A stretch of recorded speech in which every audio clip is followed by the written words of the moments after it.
तक बात आप करेंगे सकलडिया विधानसभा की, तो सकलडिया विधानसभा अपने आप में एक पूर्वांचल की हॉट सीटों में आती है कि यहाँ पे सदैव से जाति विशेष का दबदबा बना हुआ है। चुनाव में सकलडिया विकास हुआ है और आगे भी संभवतः प्रयास हो रहा है विकास करने का। एक सकलडिया में विश्वविद्यालय की रिक्वायरमेंट है। यूपी कॉलेज के टक्कर पे अगर पूर्वांचल में कहीं कॉलेज बना हुआ है तो सकलडिया की धरती है। जैसा कि आप कहे 2004 से राजनीति में आप सक्रिय हैं, तो 2004 के बाद 2007 में आपने सरकार देखा होगा, 2012 में आपने सरकार देखा होगा, 2017 में आपने सरकार के कार्य को देखे होंगे। 7 से 12 का कार्यकाल उतना बेहतर तो नहीं रहा जितना बेहतर हमको लगता है कि 12 से 17 वाला रहा। मैं भाजपा का कार्यकर्ता जरूर हूं, लेकिन आपके चैनल के माध्यम से निष्पक्ष बातें रखना चाहता हूं। 2012 से 17 वाले में काम ज्यादा हुआ। किसका कार्यकाल था 12 से 17 में? मतलब था तो प्रदेश में सपा की गवर्नमेंट थी। इस तरीके की बातें करें, आप अपनी जिस पार्टी में आप वर्तमान में सदस्य और कार्यकर्ता के पद पे हैं, आप अपनी ही पार्टी के विरोध में बात कर रहे हैं? नहीं, क्योंकि अपराध पे हम लोग बात कर रहे हैं अखिल जी, और आप एक पार्टी विशेष के साथ साथ समाज में घूमने का भी काम कर रहे हैं। नमस्कार, आप देख रहे हैं एनएसडी टाइम्स और मैं मौजूद हूं आप सभी के बीच एक खास पॉडकास्ट के साथ। चंदौली जनपद में एक सकलडिया विधानसभा है और सकलडिया विधानसभा में एक चर्चित चेहरे हैं अखिल पांडे, जो अपनी कथनी और करनी से समाज के अंतिम व्यक्ति तक उन सारी सुविधाओं को पहुंचाने का कार्य करते हैं जो सरकार के तरफ से जो है कि उनको मुहैया कराई जाती हैं। साथ ही साथ आज हम आपके साथ चलेंगे और ये जानने का प्रयास करेंगे कि चंदौली सकलडिया का जो ये विधानसभा क्षेत्र है उसी विधानसभा में आपका निवास भी है, और सकलडिया को अब इन 5 सालों में कितना विकास के तौर पर अखिल पांडे ने देखा है और किस तरीके से जो है कि जानकारी देंगे कि सकलडिया में कमियां क्या हैं, और सकलडिया को उठाने के लिए आपके तरफ से एक सामाजिक कार्यकर्ता होने के नाते और साथ ही साथ भारतीय जनता पार्टी का भी कार्यकर्ता होने के नाते आप कैसे देखते हैं सकलडिया विधानसभा को? जी, सबसे पहले तो अपनी जनता को नमस्कार। देखिए, जहाँ तक बात आप करेंगे सकलडिया विधानसभा की, तो सकलडिया विधानसभा अपने आप में एक पूर्वांचल की हॉट सीटों में आती है। और हॉट सीट में रहने का कारण ये सबसे बड़ा है कि यहाँ पे सदैव से जाति विशेष का दबदबा बना हुआ है चुनाव में। और जहाँ तक आप विकास की बात करेंगे तो विकास की बात तो ठीक है, सकलडिया में विकास हुआ है और आगे भी संभवतः प्रयास हो रहा है विकास करने का। अभी आप देखेंगे तो सकलडिया में भोजापुर के पास पुलिस लाइन भी बन रहा है, ये भी एक विकास की श्रेणी में आता है। सकलडिया में पूर्वांचल की सबसे बेहतरीन सड़क का भी निर्माण हो रहा है जो चंदौली से लेकर सैदपुर तक जा रही है, ये भी एक विकास की श्रेणी में आता है। साथ ही साथ यहाँ सकलडिया में पुलिस लाइन का निर्माण हो रहा है। चंदौली का अपना जेल नहीं है, जिला जेल भी बनने का पूरा संभावना है, जमीन वगैरह अलॉट हो गई है। अब चौथे नंबर की अगर बात करें तो सकलडिया तहसील भी मुंसफ बनने वाली है, उसका भी सर्वे हो गया है। तो अब विकास की श्रेणी तो इसी प्रकार से निर्धारित की गई है। अब हम लोग को चर्चा करनी कि आगे कैसे विकास हो। तो मैं आपके माध्यम से इतना बता दूं कि एक सकलडिया में विश्वविद्यालय की रिक्वायरमेंट है, क्योंकि जो यहां से बच्चे बाहर जा रहे हैं पढ़ने के लिए, कम से कम उतनी चीजों को बच्चों को हमको रोकना पड़ेगा। और सकलडिया अपने आप भी एक शिक्षा का बहुत बड़ा गढ़ है। यूपी कॉलेज के टक्कर पे अगर पूर्वांचल में कहीं कॉलेज बना हुआ है तो सकलडिया की धरती है। इंटर कॉलेज हुआ, पीजी कॉलेज हुआ, LT, BEd, BTC, model college, ये सभी सकलिया में ही है। और सकलिया अपने आप में एक प्रमुख स्थान हमको लगता है कि इधर 10 जिलों में है। अखिल पांडे जी राजनीति में कब सक्रिय हुए? देखिए, राजनीति में सक्रियता तो हमारी सन 2004 से है, लेकिन उस समय बनारस की राजनीति में थी। लेकिन 2017 से हमने चंदौली की राजनीति में कदम रखा है। जैसा कि आप कहे 2004 से राजनीति में आप सक्रिय हैं, तो 2004 के बाद 2007 में आपने सरकार देखा होगा, 2012 में आपने सरकार देखा होगा, 2017 में आपने सरकार के कार्य को देखे होंगे, 2022 में आपने सरकार के कार्य को देखे हैं, और अब 2027 का कार्यकाल आने वाला है। इतने कार्यकाल में आप सकलडीहा की राजनीति को कैसे देखते हैं और सकलडीहा के विकास स्तर को कैसे देखते हैं? देखिए, अलग अलग चीजों को अगर आप डिफाइन करेंगे तो इसमें यह है कि 2007 से 12 का कार्यकाल उतना बेहतर तो नहीं रहा जितना बेहतर हमको लगता है कि 12 से 17 वाला रहा।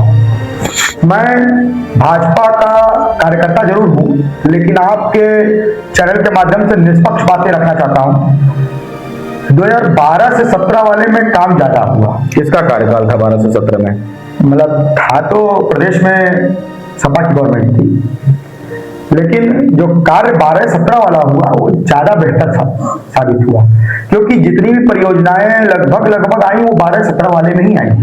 भले उसको भूमि पे या उसको धरातल पे लाने वाला काम भले 17 के बाद किया गया हो, लेकिन उस समय हमको लगता है कि जब 9 वाला इलेक्शन लोकसभा का था, उस समय रामकिशुन जी ने भी बहुत सारे मुद्दे जिले के लिए उठाए थे लोकसभा में।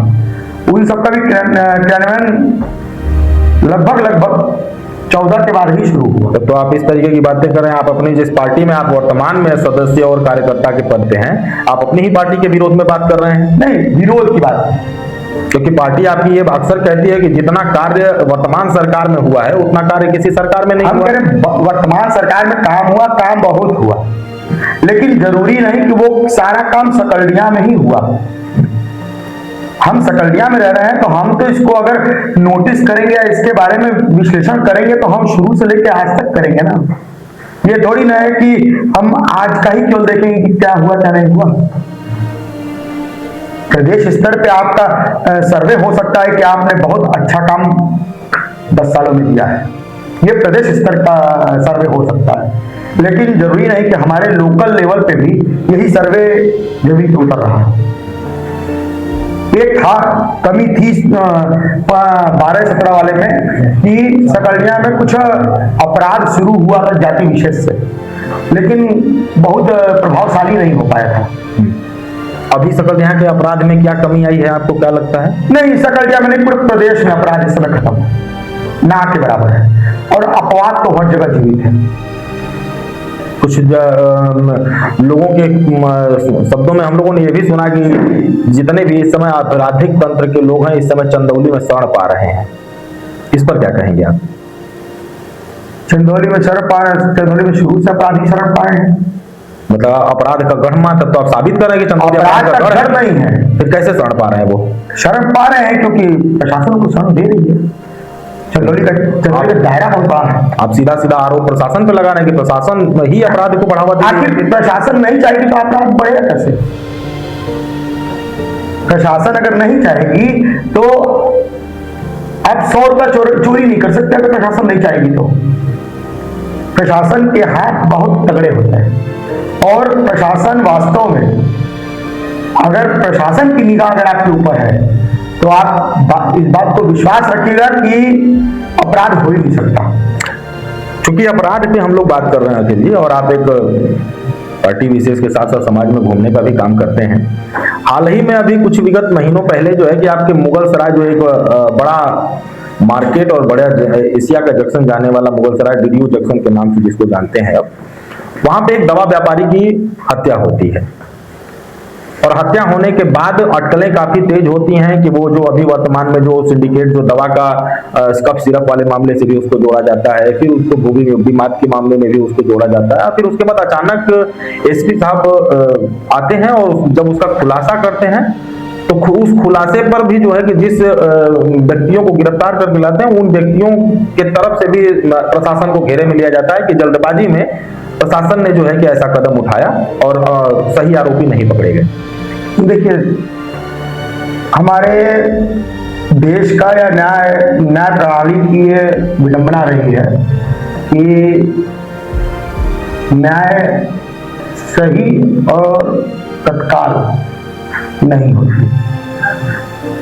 अगर ऐसे आप देखेंगे तो अभी कल का एक हेडलाइन न्यूज रहा है कि केजरीवाल साहब को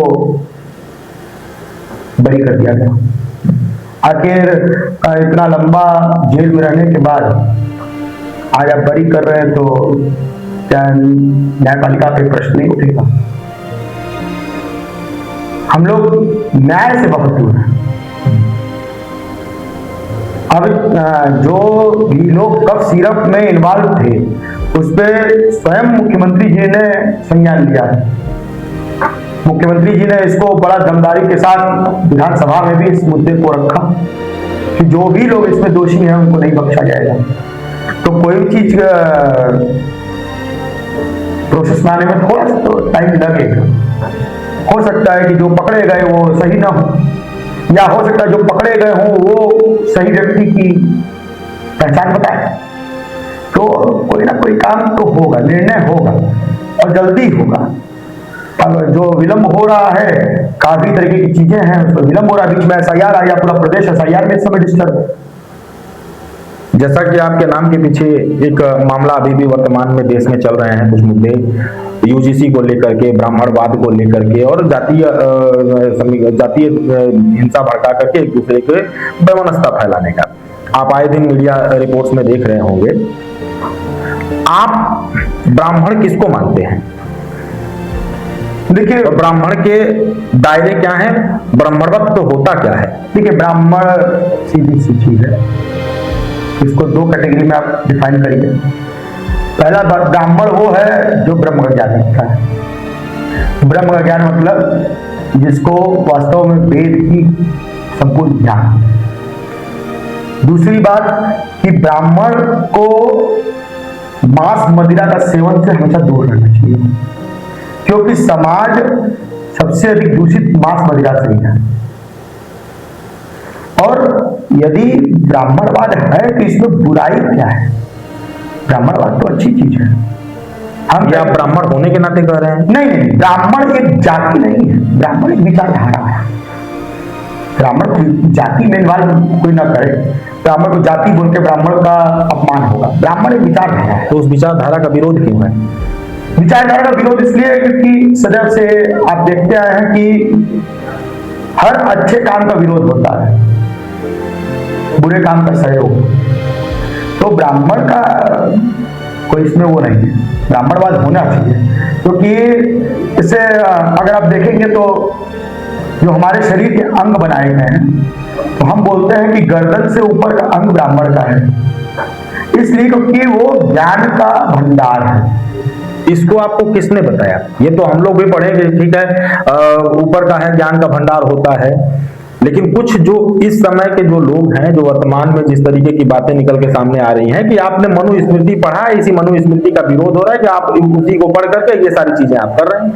मनुस्मृति का विरोध करने वाले अब क्या बताएंगे? विनाश काले विपरीत बुद्धि।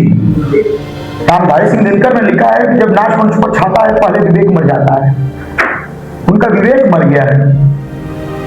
आखिर ये बताइए कि मनुस्मृति बिना जीवन का संचालन हो सकता है क्या? आप संविधान से देश का संचालन कर सकते हैं, जीवन का नहीं।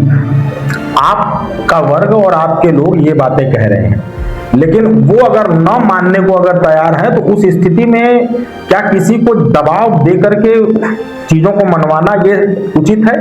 हम क्यों कहें कि तुम मानो? अगर नहीं मान रहे हो तो फिर तुम मंदिर और मस्जिद की बात क्यों कर रहे हो कि हमको भी मंदिर में जाने का बढ़ावा दिया है, हम भी मंदिर में पूजा करना चाहते हैं। फिर तुम भगवान को मान ही नहीं रहे हो, तो फिर तुमको इस मामले में बोलने का अधिकार ही नहीं है। और रही बात कि भगवान की, तो कहा जाता है कि जब दुख के घड़ी में आदमी हर चौखट पूछता है, क्या पता कहाँ राम मिल जाए, कहाँ शिव मिल जाए। हमारे अटल बिहारी वाजपेयी ने संसद में बोला था कि भारत का कणकण शंकर है। आप वैसे वैसे विचारधारा को आप नहीं दबा सकते। ये सृष्टि का संचालन प्रकृति के अनुसार प्रत्येक दिन 6 बजे से पूर्व में सूर्य का उदय होना और संध्या काल में 6 बजे के बाद अस्त होना, ये नियमित चल रहा है। आखिर ये मनुस्मृति नहीं, अगर भगवान नहीं है, चल कैसे। यूजीसी गाइडलाइन, जो कि आप ही की सरकार, जिस सरकार के इस समय आप कार्यकर्ता हैं, उस यूजीसी गाइडलाइन के लाने पर आप अपने सरकार के साथ खड़े हैं या उसके विरोध में? देखिए, एक सीधी सी बात है कि सच बोलना बगावत है। समझो अखिल पांडे बागी है, हम आपकी पार्टी के मेंबर हैं, कार्यकर्ता हैं, लेकिन इसका ये मतलब नहीं कि अपने समाज से हम दूर रहेंगे। हम अपने समाज की आवाज सर्वदा उठाएंगे और मजबूती से उठाने का काम करेंगे, क्योंकि आप भी अगर बैठे सरकार में तो हमारे ही समाज की देन है। अगर हम श्रवण अगर नहीं चाहे होते तो आप सरकार में नहीं आए होते। तो अगर कहीं भी बाई चांस अगर कोई ये सोचे कि नहीं मैं सरकार के साथ खड़ा हूं, ये उसकी मूर्खता है। मैं सरकार का हूं, लेकिन मैं अभी उससे पहले समाज का हूं। इसी का तो विरोध है अखिल जी, कि आप लोगों को ही इतना घमंडी और इतना गुरूरदार व्यक्ति बता दिया गया है कि आप जो ये बोल रहे हैं कि आप नहीं चाहे होते तो सरकार नहीं बन पाती या सरकार में वो नहीं बैठ पाते। इसी का तो विरोध है कि आखिर आप इतना बढ़ चढ़ करके किस बिहार पे बोल रहे, क्योंकि आपकी संख्या ही 3% है, और फिर आप कह रहे हो कि हम सरकार नहीं चाहे होते तो सरकार में वो नहीं बैठ पाते। हमारी संख्या 3% है, लेकिन उसकी ताकत बसपा सुप्रीमो बहन जी भी जानती है। हमारी जनसंख्या 3% है, उसकी क्षमता सपा अध्यक्ष अखिलेश जी भी जानते हैं मजे में। हम लोग 3% है, तो उसकी ताकत कांग्रेस पार्टी भी भापती है। इतिहास गवा रहा है कि कमलापति, एनडी तिवारी, जितने बड़े बड़े नाम लेंगे, हस्ती लेंगे, सब एक जाति विशेष से हम लोग के ही उससे आए। चंदौली का संपूर्ण विकास करने में कमलापति जी ने कोई कोर कसर नहीं छोड़ी, और ये उन्होंने दर्शाया कि कोई भेदभाव नहीं है। अगर नहर जा रही है तो उससे हर व्यक्ति का पानी भरा जाएगा। तो अगर आप ये कह रहे हैं कि पंडित कमलापति त्रिपाठी ने अगर चंदौली के इतिहास को बनाया, तो पंडित कमलापति त्रिपाठी की स्मृतियों को आपकी सरकार क्यों भुलाने पे लगी पड़ी है? ये तो हमारी सरकार भुला नहीं रही है। हमारी सरकार आप हमें एक नेता होने के नाते आप बताइए कि वर्तमान में इन पंचवर्षीय योजना में अब नया सत्र आने वाला है, 1 साल के बाद चुनाव होगा। पंडित कमलापति त्रिपाठी के नाम पर इन पंचवर्षीय योजनाओं इस 5 साल में कौन सी चीजें जीवंत की गई?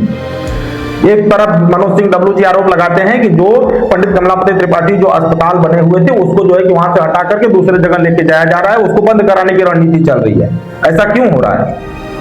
अब ये तो सरकार की न देन है, सरकार अगर कर रही है तो हम तो स्वागत कर रहे हैं। लेकिन कमलापति जी अजर है, अमर है। उनकी आप इतिहास को या उनके दायित्वों को आप भूल नहीं सकते, उनके कर्मों को आप छुपा नहीं सकते। हर अनाज चिल्ला के बोलता है कि मैं कमलापति की ही देन। धान चंदौली सबसे बड़ा धान का कटोरा है। जिस प्रकार से चंदौली जनपद में मुगल सराय को डीडीओ जंक्शन के रूप में बदला गया, दीनदयाल उपाध्याय जी के याद में पड़ाव पर एक स्मारक के तौर पर एक पार्क बनाया गया, तो उसी चंदौली जनपद में जिस चंदौली जनपद को बनाने के लिए पंडित कमलापति त्रिपाठी ने अपनी हड्डियां गला दी, उनकी स्मृतियों में उनका स्मारक या उनके नाम पर ये चीजें ये सरकार क्यों नहीं कर पाई? हम कह रहे हैं कि सरकार नहीं की, सरकार के लिए उनसे भी पूर्व में पंडित दीनदयाल उपाध्याय ने अपना जो बलिदान दिया है देश के क्रांति में, स्वतंत्रता में, उसको कैसे हम नजरअंदाज कर देंगे? भाई आप ये बात कह रहे हैं ना, अगर उन्होंने योगदान दिया तो एक तरह से पंडित कमलापति त्रिपाठी के भी योगदान को भी तो कहीं ना कहीं पार्टी को सराहना चाहिए था आपके। हम लोग उनकी योगदान को भूल कहाँ रहे हैं? हम लोग सर्वदा स्मृति को अपने अंदर संयोजे हुए हैं। भूले कहाँ। लेकिन दीनदयाल जी की भी कर्मों को आप नजरअंदाज नहीं कर सकते। जिस तरह नहीं, से हम लोग हमारा ये व्यक्ति विशेष का मैटर नहीं है कि हम किसी को नजरअंदाज करें। बहरहाल अगर जो सोच आप एक वर्ग को एक दे रहे हैं कि अगर उनके योगदान थे, अगर देश की आजादी में चंद्रशेखर आजाद जी के योगदान थे, तो चंद्रशेखर आजाद जी को याद करेंगे तो भगत सिंह जी को भूल तो जाएंगे नहीं? बिल्कुल नहीं, क्योंकि उन्होंने जो योगदान दिया है वो अतुलनीय है। उन्हीं के देन पे आज हम स्वतंत्र देश में सांसें ले रहे हैं। और उसके बाद आजादी के बाद से जिन जिन लोगों ने बागडोर संभाली, उन बागडोर संभालने वाले लोगों को क्या भूलना ये सरकारों की ये अच्छी नीति को दर्शाता है? नहीं, नीति को दर्शाता नहीं, लेकिन यदि मुखिया कोई निर्णय लेगा तो उसके साथ तो हम लोग खड़े रहेंगे। इस पे हम, क्योंकि आप कार्यकर्ता हैं। हम बिल्कुल, हम कोई टिप्पणी नहीं कर सकते, लेकिन जहां तक हमारे समाज की बात आएगी वहां पर हम समाज के साथ खड़े। और आपको बताएं, यही पंडित जी के नाम की क्रांति, मैं ये बड़ा आश्वस्त कर दूं आपको, समाज को और दर्शकों को आपके चैनल के माध्यम से, कि इस बार इतिहास फिर से गवाह रहेगा कि हम 3% वाले जिसको चाहेंगे उसकी सरकार प्रदेश में आएगी। ये तो भविष्य के गर्त में है कि अखिल पांडे कितना साबित होंगे। बहरहाल हम लोग अभी वर्तमान में सकलिया विधानसभा में हैं, और सकलिया विधानसभा में कहा जाता है कि अब तक जो आपकी सरकार है कमल खिला नहीं पाई। पिछले बार भी काफी जद्दोजहद किया गया, लेकिन सरकार जो है कमल खिलाने में विफल रही। और सकलिया की जनता की भी मांग थी कि लोकल फॉर वोकल अगर होता तो शायद कमल खिलने के चांसेस थे। इस बार आपको क्या लगता है, बाहरी ही दोबारा मैदान में उतरेंगे या लोकल फॉर वोकल को आपकी सरकार मौका देगी? देखिए, अगर जहां तक बात करेंगे कि कमल नहीं खिला पाए, बिल्कुल आपकी ये बात 100% सही है, लेकिन सफलता का मुख्य कारण पूरा प्रयास नहीं हुआ। यही कारण है कि असफलता हम लोग के हाथ लगी। और जो लोकल का मामला है, तो बिल्कुल मैं पार्टी से आह्वान करूंगा कि यदि कोई बढ़िया लोकल प्रत्याशी हो तो उसको मैदान में उतारने का काम करें, क्योंकि कार्यकर्ता जितना खुल के लोकल के संग अपने को जोड़ पा रहा है, उतना बाहर के संग नहीं कर पा रहा है। और फिलहाल मैं भाजपा का सिर्फ एक कार्यकर्ता ही हूं, कोई पद पे अभी आसीन नहीं हूं, लेकिन अब मामला दूसरी ओर रुख हम लोग का ले लिया है कि बहुत जल्दी आपको पता चलेगा कि श्रवण भी यहाँ पे दावेदारी करने जा रहे हैं। और इस बार पूरी चांसेस है कि सकलिया श्रवण के हाथ में आएगा। आपके शायद भाजपा में ही सुनने में आया कि कोई अलंकार अग्निहोत्री जी थे जो उनसे अलग होकर के अब ब्राह्मणों की एक पार्टी बनाए हैं, राष्ट्रीय अधिकार मोर्चा करके, और उसके तहत अब उन्होंने बिगुल फूका है 2027 में सभी सीटों पे अपने प्रत्याशी लड़ाने की। अलंकार साहब, पहली बात आपको स्पष्ट कर दे कि वो भाजपा के नहीं थे, वो सिटी मजिस्ट्रेट जी। और उनको आहत हुआ कि एक जाति विशेष संघ इतनी ज्यादा पक्षपात और दूसरे जाति विशेष संघ इतना ज्यादा भेदभाव, उस पर वो रुष्ट होकर अपने पद से इस्तीफा देते हुए ये दर्शाए नहीं, अब एकता में ही शक्ति है और एक होने की आवश्यकता है। जिस प्रभु श्री राम का नाम लेके भाजपा में प्रदेश में 2 बार सरकार बनी और केंद्र में 3 बार सरकार बनी, अब वो नाम अग्निहोत्री साहब के संग जुड़ गया है, क्योंकि उनकी पार्टी का शॉर्ट नाम राम ही है। कुछ लोगों ने ये यूजीसी बिल आया तो कुछ मीडिया इन्फ्लुएंसर और कुछ रिपोर्ट्स के आधार पर कुछ लोगों ने यह कहे कि यूपी में बाबा की साख को कमजोर करने के लिए जो है कि इस तरीके के नियम लाए गए हैं, उस पर क्या कहेंगे आप? बाबा का साख कभी कमजोर नहीं होगा, बाबा एक शेर है। और आप आश्वस्त रहिएगा कि यूसी बिल बाबा के रहते हुए संसद में पारित हो सकता है, लेकिन प्रदेश में नहीं, क्योंकि यहां का मुखिया श्रवण समाज का ही है। और यूजीसी का जो प्रावधान है, अभी तक मैं बड़ा स्पष्ट कर दूं कि लोगों को नहीं पता, लोग अभी तक यूनिवर्सिटी ग्रांट कमीशन ही समझ रहे हैं। वो पूरी तरह से उनको कवच दिया गया है जातियों को कि अब आपके कवच को कोई भेद नहीं सकता, लेकिन ये समानता दिखाने का प्रयास है केंद्र सरकार द्वारा।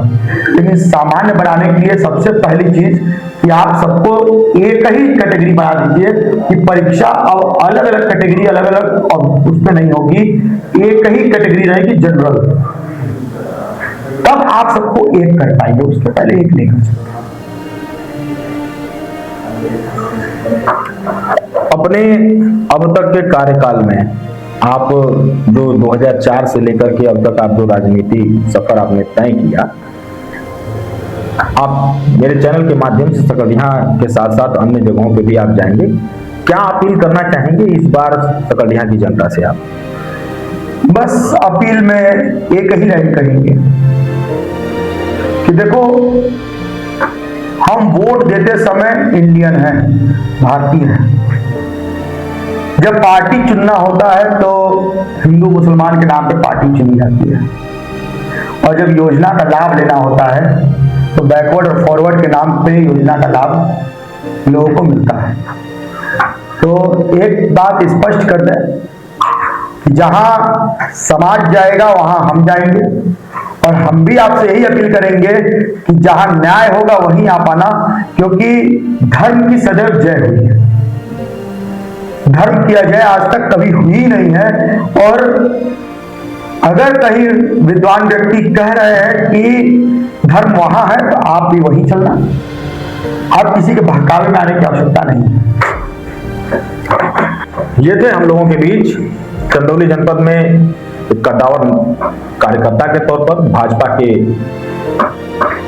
कार्यकर्ता अखिल पांडे जी, समाज सेवी अखिल पांडे जी, जिनकी विचारों को आज आपने हमारे पॉडकास्ट में जाना। हमारे साथ ऐसे ही बने रहिएगा। चंदौली जनपद में जो भी इस तरीके के ओजस्वी और ऊर्जावान व्यक्ति होंगे, उनके विचारों को आप लोगों तक लाने का प्रयास हम लोग करते रहेंगे। फिर अगले एपिसोड में किसी नए शख्स के साथ आपके साथ पुनः मुलाकात होगी। धन्यवाद।